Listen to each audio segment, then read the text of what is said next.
Hello, folks. You are live at 5 here with DJ Taxman Radio, the show that only happens once a week to help you get the biggest refund on your taxes. To get there, we have two of the biggest names in the industry covering important tax topics and then helping you with your individual questions. This episode is brought to you by the University of Wisconsin-Whitewater VITA program. Enjoy. Alright guys, welcome to Talking Taxes with DJ Taxman. I am DJ Taxman and this is my co-host Dylan CPA. So in today's episode, Dylan, we're going to be talking about exemptions. And we got two types. We got dependency exemptions and personal exemptions.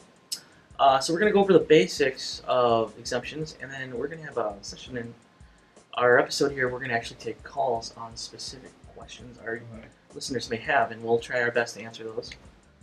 Alright, Dylan CPA, so what do we got for personal exemptions? Okay, so personal exemptions we have that you can take an exemption for yourself. With that, if you are claimed by somebody else, or you can be claimed by somebody else, you're not allowed to take that exemption. Also with that, if you're married filing jointly, you can claim up to 2 personal exemptions. Alright, DJ Taxman, now we'll cover the dependency exemptions. Yes. If you want to give us some basic information on that, that'd be great. Alright, so when you want to claim somebody as dependent on your taxes, you just got to make sure that they're not already claimed on somebody else's taxes. And there's also 2 tests that you have to pass.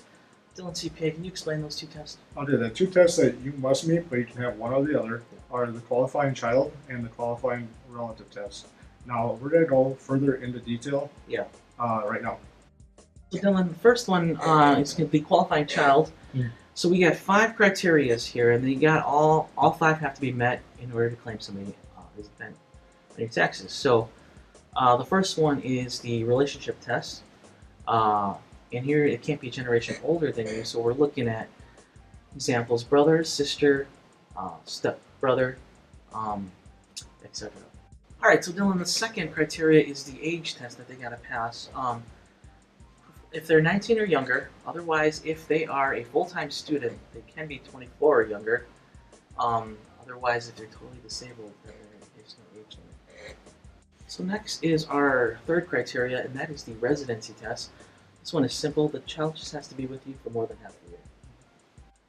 Alright, so we're looking at our fourth criteria here, and this is a support test. Now, this is where you have to have some provided for more than half the support for that child for that year.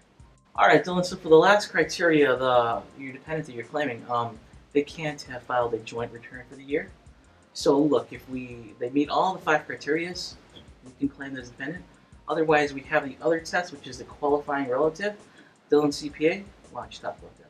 So now for the qualifying relative test, you cannot be a qualifying child, or you cannot be claimed as a qualifying child on someone else's tax return. Alright, so the second criteria that we must meet in order to qualify as a qualifying relative for this test, you must either be a relative, which can be any relative, can be mother, father, grandfather, or any relative to you at all, or you must live with the taxpayer for the whole year. So the third criteria that you must meet in order to be a qualifying relative is that the person cannot make more than $4,050. Okay, so the fourth and final criteria that you must meet in order to be a qualifying relative is that you must provide more than half of that person's support for the year. Alright, Dylan CPA, so now that we've covered the basics of exemptions, our next segment, you know what it is. We're going to be taking calls from our callers, our listeners, with specific problems or issues that they might have. So let's go ahead and take our first caller. Hi, so my husband and I just got a divorce, and we're not sure who could claim our 2 kids on our tax return. Thank you, caller, for calling in. I'm going to ask you a few questions, and if your answer will be helpful for me. So how long does each of the children spend time with you? So the children stay with me during the week. However, they do spend every other weekend with their father. Okay, so to answer this question, I'm going to go to the qualifying child test and go to the residency part of the criteria. With that being said, if they spend more than half the year with you, then you should be able to claim them on your tax return. And since that seems like that's the case, you should be able to claim them. Based on that, who claims them on a tax return?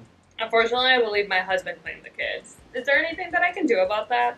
Okay, and in this case, yes, you can. You can fill out Form 8332, and that will release him from claiming dependent on his tax return, and it'll give you the dependency on your tax return.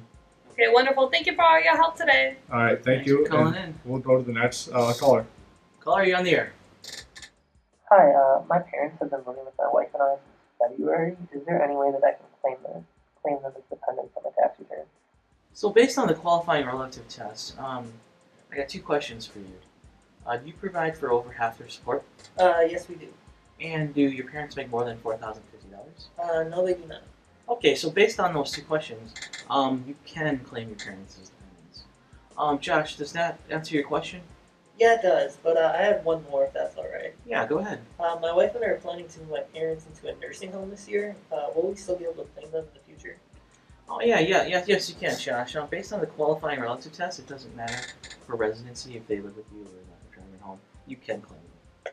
Hey, DJ Taxman, I love your show. My wife and I just adopted a child in May. Are we able to claim her as a dependent on this year's tax return? All right, Brian. So based on what you told me, if the child was in your custody for the year, you could claim them for the whole year. But because you adopted your child in May, you're going to need legal documents, and the child has to be lawfully placed in your custody to be able to claim them. Oh yeah, I have legal documents. That's great, Brian. And also, for deductions and credits regarding adopted children, you can take a look at topic 607, links in the description below. Great, thank you.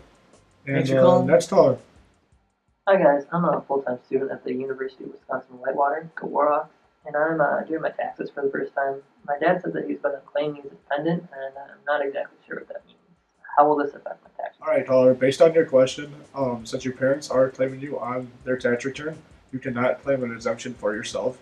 And in order for this to be more beneficial, you have to talk with your parents and make sure that it'll be a best deal if they take you as an exemption instead of you taking yourself as an exemption on your tax return.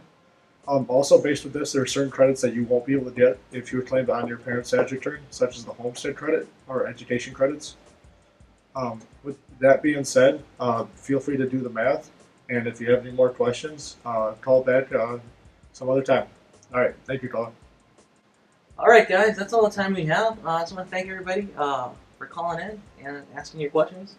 It was a pleasure. And guys, remember, stay tuned for next week. We're going to be talking about itemized deductions and how you fill those out. Also, if you need to review any of the information we went over or any additional information, click on the link below. All right, guys. Remember to like, subscribe, and comment below.